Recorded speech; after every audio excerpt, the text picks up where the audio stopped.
The rain slammed against the window of the old diner, a relentless drumbeat that matched the pounding in Elena's chest. She was 17, her hands trembling as she gripped the edge of the table, her family's eyes boring into her like knives.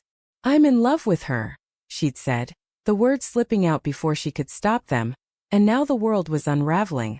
It was Easter Sunday 2014, in the small town of Willow Creek, Georgia. The dining room smelled of honey-glazed ham and her mother's famous pecan pie, but the warmth of the holiday had vanished the moment Elena's confession hit the air. Her father, a stern man with a voice like gravel, stood up so fast his chair scraped the floor. "You're what?" he bellowed, his face reddening. Her mother clutched her cross necklace, whispering prayers as if Elena had summoned a demon. Her younger brother, Tim, just stared, his fork frozen mid-bite. "I'm a lesbian," Elena repeated, her voice steadier this time, though her heart felt like it might burst. She'd known this moment was coming since she was 14, when she first met Sarah at church camp and felt a spark she couldn't name. But saying it out loud in front of her conservative family was like stepping off a cliff. "You're no daughter of mine," her father spat, pointing to the door. "Get out. Now." Her mother didn't speak, didn't move, just let tears stream down her face as Elena grabbed her jacket and stumbled into the rain. The door slammed shut behind her, locking away 17 years of family, love, and safety. Elena walked for hours, her sneakers soaked, her mind a blur of fear and defiance. Willow Creek was a place where everyone knew everyone, and by morning the whispers would spread. She had nowhere to go. No money, no plan, just a backpack with a change of clothes and a photo of Sarah tucked inside. Sarah, who'd kissed her under the oak tree behind the school, who'd promised they'd run away together. But Sarah's family had moved to Atlanta weeks ago, and Elena was alone. She ended up at the only place open that night. Rosie's Diner, a 24-hour joint on the edge of town. Rosie, a gruff woman in her 50s with a smoker's rasp, took one look at Elena's tear-streaked face and slid a cup of coffee across the counter. "Kid, you look like you've been through hell." "Spill it," she said. Elena hesitated, then let it all pour out. The dinner, the confession, the way her father's words had cut deeper than any knife. Rosie listened, her face softening. "You're not the first kid to get kicked out for being who you are," she said. "And you won't be the last. But you're gonna be okay." She offered Elena a job bussing tables and a cot in the back room until she could figure things out. It wasn't much, but it was a lifeline. Over the next few months, Elena threw herself into work. She scrubbed tables, poured coffee, and saved every penny. At night, she wrote letters to Sarah, though she never mailed them. The pain of her family's rejection lingered, a bruise that ached with every memory of her mother's pecan pie or her brother's laugh. But Rosie became her anchor, teaching her how to cook, how to stand tall, how to survive. By the time Elena turned 18, she'd saved enough to leave Willow Creek. She bought a bus ticket to Atlanta, hoping to find Sarah, hoping to find herself. The city was loud, chaotic, a far cry from the quiet streets of her hometown. She found a job at a small cafe, where the owner, a kind man named Javier, saw her potential and taught her the art of cooking. Elena discovered she had a gift. Her hands could turn simple ingredients into dishes that made people pause, smile, and remember. But Sarah was nowhere to be found. Elena searched social media, old addresses, even called the church camp, but Sarah had vanished. The loss stung, but Elena kept moving forward, her heart hardening just enough to keep the world at arm's length. She enrolled in night classes at a community college, studying culinary arts, and slowly built a life. Atlanta was kinder than Willow Creek. There were queer spaces, pride flags, people who didn't flinch when she said who she was. But the ache of her family's rejection never fully faded. 5 years passed. Elena was 22 now, working as a sous chef at a trendy bistro in Midtown. She traded her flannel shirts for crisp chef's whites, her shy demeanor for a quiet confidence. Her dishes, vibrant, soulful, rooted in the southern flavors of her childhood, were starting to get noticed. Food bloggers raved about her cornbread-crusted catfish and her peach cobbler with a hint of bourbon. But every time she cooked, she thought of her mother's kitchen, and the wound reopened. One rainy evening, as she was closing up the bistro, a woman walked in. She was tall, with short black hair and green eyes that seemed to see right through Elena. "Are you still open?" the woman asked, shaking rain from her leather jacket. "Barely," Elena said, wiping her hands on her apron. But I can whip you up something quick. The woman smiled and something in Elena stirred. A flicker of warmth like a match struck in the dark. I'm Maya, the woman said, extending a hand. And I'm starving. Elena cooked her a plate of shrimp and grits, and they talked until the rain stopped. Maya was a photographer 30 years old, with a sharp wit and a gentle way of listening that made Elena feel seen. They exchanged numbers, and over the next few weeks, coffee dates turned into long walks, then stolen kisses under streetlights. Maya was everything Elena hadn't known she needed: bold, kind, unafraid to love loudly. But love, Elena learned, wasn't simple. Maya had her own scars. A family that hadn't fully accepted her. A career that demanded she move constantly. And Elena was still haunted by the memory of being cast out, afraid to let anyone too close. Their relationship was a dance of passion and hesitation. Each step forward met with a moment of doubt. One night, as they lay in Maya's tiny apartment, Elena traced the outline of Maya's tattoo. A small rainbow on her wrist. Do you ever think about going back? Maya asked, her voice soft. To your family, I mean. Elena's throat tightened. They made it clear I wasn't welcome, she said. But sometimes I wonder if they'd see me differently now. Maya squeezed her hand. You don't need their approval to be whole. But if you ever want to face them, I'll be there. The idea of confronting her family felt impossible, but Maya's words planted a seed. Elena wasn't the scared 17-year-old anymore. She was a chef, a woman who'd built a life from nothing. And maybe, just maybe, she was ready to serve them a truth they couldn't ignore. Elena's life with Maya was a mosaic of small, beautiful moments and sharp, lingering fears. They spent weekends exploring Atlanta's hidden gems. Hole-in-the-wall taco stands, jazz clubs tucked in basements, parks where they'd sprawl on blankets and share dreams. Maya's camera was always clicking, capturing Elena's laugh or the way her eyes lit up when she talked about food. But beneath the surface, Elena wrestled with the ghosts of Willow Creek. Work was her refuge. The bistro, called The Hearth, was thriving, and Elena's dishes were the heart of its success. She'd been promoted to head chef, a role that felt both exhilarating and terrifying. Every plate she sent out was a piece of her mother's biscuit recipe, her father's love of smoked brisket, reimagined with her own flair. Customers raved, but Elena couldn't shake the feeling that she was cooking for a family that no longer existed. One evening, as she plated a dish of blackened shrimp with collard greens, Javier pulled her aside. There's a food critic coming tomorrow, he said, his eyes gleaming. From the Atlanta Journal. This could be big for you, Elena. Her stomach twisted. A review could put her on the map, maybe even earn her a shot at opening her own restaurant. But the pressure was immense. She couldn't afford to mess this up.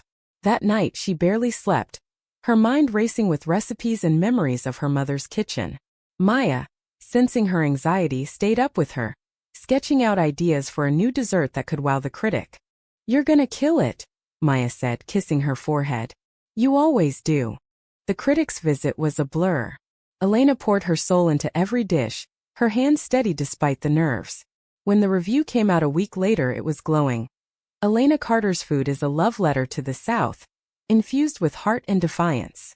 The bistro's reservations skyrocketed, and Elena's name started circulating in Atlanta's food scene.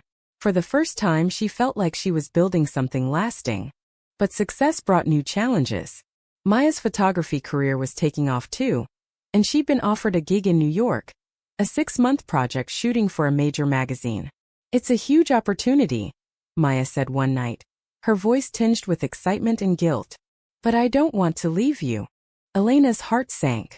She wanted to beg Maya to stay, but she knew how much this meant to her. Go, she said, forcing a smile. We'll make it work. But as Maya packed her bags, Elena felt the old fear creeping in.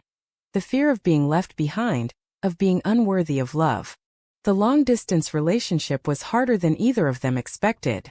Phone calls and video chats couldn't replace the warmth of Maya's touch, or the way her laugh filled a room. Elena threw herself into work, creating new dishes, experimenting with flavors, but the loneliness gnawed at her. She started dreaming of Willow Creek again, of her mother's tear-streaked face, her father's anger, her brother's silence. One day, while cleaning out her apartment, she found the old photo of Sarah, tucked in a box of keepsakes. The sight of it hit her like a punch. She hadn't thought about Sarah in years, but the memories flooded back. Kisses under the oak tree, promises of forever. On impulse, she searched for Sarah online again, expecting nothing. To her shock, she found her. Sarah was living in Savannah, working as a teacher and openly queer. Her social media was filled with photos of pride parades, and a woman who looked like her partner. Elena hesitated, then sent a message. "Hey, it's Elena. From Willow Creek. Can we talk?" To her surprise, Sarah replied within hours. They arranged to meet in Savannah, a 4-hour drive from Atlanta. Maya, still in New York, encouraged her. "Go," she said over the phone. "You need closure." The meeting was surreal. Sarah was different, older, softer, with laugh lines around her eyes. They sat in a quiet cafe, reminiscing about church camp, about the spark they'd felt. "I'm sorry I disappeared," Sarah said, her voice heavy. "My parents sent me to conversion therapy. It broke me for a long time." Elena's chest ached. She'd been so angry at Sarah for leaving, but now she saw the pain they'd both carried. "I got kicked out," Elena admitted, "after I told my family about us." Sarah reached for her hand. "You're so strong, Elena. Look at what you've built." They talked for hours, and when they parted, Elena felt lighter, like she'd reclaimed a piece of herself. Back in Atlanta, Elena's career continued to soar. The Hearth was named one of the city's top restaurants, and investors started approaching her about opening her own place. But the distance from Maya was wearing her down. Their calls grew shorter, their texts less frequent. One night, Maya called, her voice trembling. "I got offered a permanent job here," she said. "But I don't know if I can do this without you." Elena froze. She loved Maya, but she'd fought so hard to build a life in Atlanta. Could she leave it all behind? Or was she brave enough to ask Maya to come back? The question hung between them, unanswered as the call ended. The weight of Maya's words lingered like a storm cloud. Elena stood in the bistro's kitchen, chopping onions with a ferocity that matched her inner turmoil. She couldn't lose Maya, but she couldn't abandon the life she'd built. The Hearth was her sanctuary, her proof that she could rise above her past. Yet every night, as she locked up and walked home alone, the emptiness grew. She started planning her own restaurant, a dream that felt both thrilling and daunting. She envisioned a cozy space called the Willow, named for her hometown but reimagined as a place of acceptance. The menu would be Southern comfort food with a twist, her mother's recipes, but bolder, prouder, infused with the flavors of her journey. She sketched out ideas for dishes: fried green tomatoes with a chili lime aioli, sweet potato pie with a lavender crust. But every time she thought of opening night, she pictured Maya by her side, and the uncertainty gnawed at her. One evening, Javier called her into his office. "There's a food festival in Savannah next month," he said. "They want you to represent the Hearth. It's a big deal, Elena." Her heart skipped. Savannah, where Sarah lived, where her past and present might collide. She agreed, hoping the trip would bring clarity. The festival was a whirlwind of smells and sounds: grilled corn, live music, laughter echoing through the cobblestone streets. Elena's booth was a hit, her shrimp and grits drawing crowds. As she served plates, she scanned the faces, half hoping, half dreading she'd see Sarah. Instead, she saw someone else, her brother, Tim. He was taller now, 20 years old, with the same sandy hair and nervous smile she remembered. He approached her booth, hesitating. "Elena," he said, his voice cracking. "It's really you." She froze, her spatula hovering over the griddle. "Tim," she managed, her throat tight. "What are you doing here?" I saw your name in the festival program," he said. "I had to come." They stepped away from the booth, finding a quiet corner. Tim told her he was in college now, studying biology, living in Savannah. He'd left Willow Creek behind, but not the guilt of that Easter night. "I should have said something," he said, his eyes wet. "When Dad kicked you out, I was just a kid, but I should have stood up for you." Elena's chest ached. She wanted to be angry, but all she felt was relief. "You were 14, she said. "It wasn't your fault." They talked for an hour, catching up on lost years. Tim had come out to their parents as bisexual the year before, and while they hadn't kicked him out, the tension was palpable. "They're different now," he said. "Not perfect, but they miss you." The words hit Elena like a wave. She'd spent years convincing herself her family was better off without her. But Tim's presence cracked that armor. When they parted, he hugged her tightly. "Come home, Elena," he whispered. "Just once. For me." Back in Atlanta, Elena told Maya about the encounter. Maya, still in New York, listened quietly. "Maybe it's time," she said. "Not for them but for you. To close that chapter." Elena wasn't sure she was ready, but the idea of facing her family felt less impossible with Maya's voice in her ear. She threw herself into planning the Willow, meeting with investors and scouting locations. The work was grueling, but it kept her mind off Maya's absence. One night, as she was finalizing a menu, her phone buzzed with a text from Tim. "Mom and Dad want to see you. They're coming to Atlanta next week." Panic surged through her. She hadn't seen her parents in 8 years, not since that rain-soaked night. What could they possibly want? She called Maya, her voice trembling. "I don't know if I can do this," she admitted. "You can," Maya said firmly. "You're not that scared kid anymore. And I'm coming back for you." True to her word, Maya flew to Atlanta the next day, her presence a steadying force. They spent the night cooking together, laughing, rediscovering the ease of their love. But as the meeting with her parents loomed, Elena's nerves frayed. The day arrived and they met at a neutral spot, a quiet park near the bistro. Elena's parents looked older, their faces lined with time and regret. Her mother's eyes were red before she even spoke. "Elena," she said, her voice breaking. "We were wrong. I was wrong." Her father was quieter, his hands clasped tightly. "I didn't understand," he said. "I thought I was protecting you, but I was wrong. I'm sorry." Elena wanted to scream, to unload years of pain, but Maya's hand on her back kept her grounded. "I needed you," she said, her voice steady but raw. "And you threw me away." The words hung in the air, heavy and true. Her parents didn't defend themselves, just listened, tears falling. It wasn't forgiveness, not yet, but it was a start. They agreed to keep talking, to try rebuilding what had been broken. As Elena walked away, Maya's arm around her, she felt a weight lift, but also a new challenge. How to balance this fragile reconnection with the life she'd built. The Willow was taking shape. Elena had found a perfect spot. A corner building in Midtown with big windows and a patio that could hold fairy lights and flower boxes. She and Maya spent late nights painting walls, testing recipes, and dreaming up a space that felt like home. Maya had turned down the New York job, choosing to stay in Atlanta, and their relationship felt stronger for it. But Elena's heart was still a battlefield, torn between her new life and the tentative steps toward her family. Her parents started calling regularly, their conversations awkward but earnest. Her mother sent recipes, old family ones Elena hadn't tasted in years, and her father mailed a check to help with the Willow, calling it a start. Elena wasn't sure how to feel, grateful, angry, hopeful, all at once. Tim visited often, helping with the restaurant and sharing stories of his own journey. He'd found a queer community in Savannah, and his openness inspired Elena to be braver. Opening night was set for Pride Month, a deliberate choice. The Willow would be a haven, a place where everyone could feel safe. Elena designed a menu that told her story. Cornbread with honey butter for her childhood, shrimp and grits for her Atlanta years, a lavender peach tart for Maya. The restaurant buzzed with anticipation, and Maya's photos, vibrant shots of food and love, lined the walls. But as the date approached, Elena's anxiety spiked. What if her parents showed up? What if they didn't? She hadn't invited them, but Tim had hinted they might come. The thought of facing them in her space on her terms was both empowering and terrifying. The night before the opening, Elena and Maya sat on the patio, sharing a bottle of wine.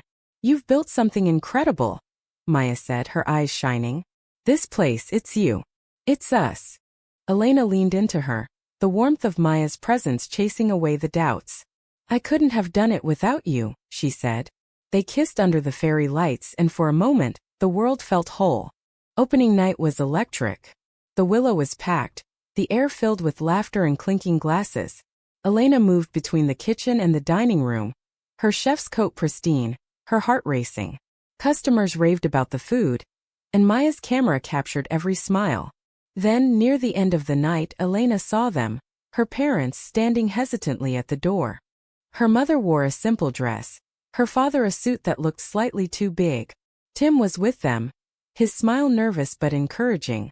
Elena's first instinct was to run, but Maya squeezed her hand. "You've got this," she whispered. Elena approached them, her heart pounding. "You came," she said, her voice barely steady. "We wouldn't miss it," her mother said, her eyes wet. "This place, it's beautiful, Elena." Her father nodded, his voice gruff. "We're proud of you." The words hit Elena like a tidal wave. She wanted to believe them, but the memory of that Easter night still burned. They sat at a corner table and Elena served them herself, her mother's favorite pecan pie, reimagined with a bourbon glaze. As they ate, they talked not about the past but about the food, the restaurant, the future. It wasn't perfect, but it was progress. When they left, her mother hugged her, and her father shook her hand, his grip lingering. After they were gone, Elena collapsed into a chair, exhausted but lighter. Maya sat beside her, their hands entwined. "You did it," Maya said. "You showed them who you are." Elena smiled, tears in her eyes. "I'm still figuring that out," she admitted. "But I'm getting there." The Willow became a success, a beacon for Atlanta's queer community and beyond. Elena's dishes told stories of resilience, love, and redemption. But the real triumph was her heart, scarred but healing, open to love, to family, to herself. Years passed, and the Willow grew into more than a restaurant. It became a symbol. People came from across the South to taste Elena's food, to feel the warmth of a place that welcomed everyone. She and Maya married in a small ceremony on the patio, surrounded by fairy lights and friends who'd become family. Tim gave a toast, his voice breaking as he called Elena his hero. Elena's relationship with her parents evolved slowly. They visited the Willow often, learning to love Maya, learning to see Elena for who she was.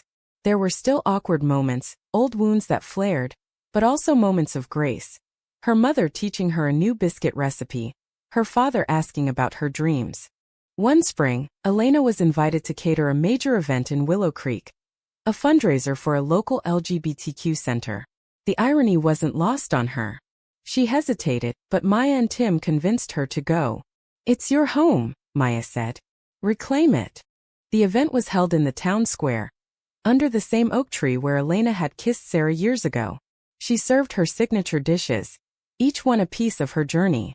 The crowd included old neighbors, church members, people who'd once whispered about her.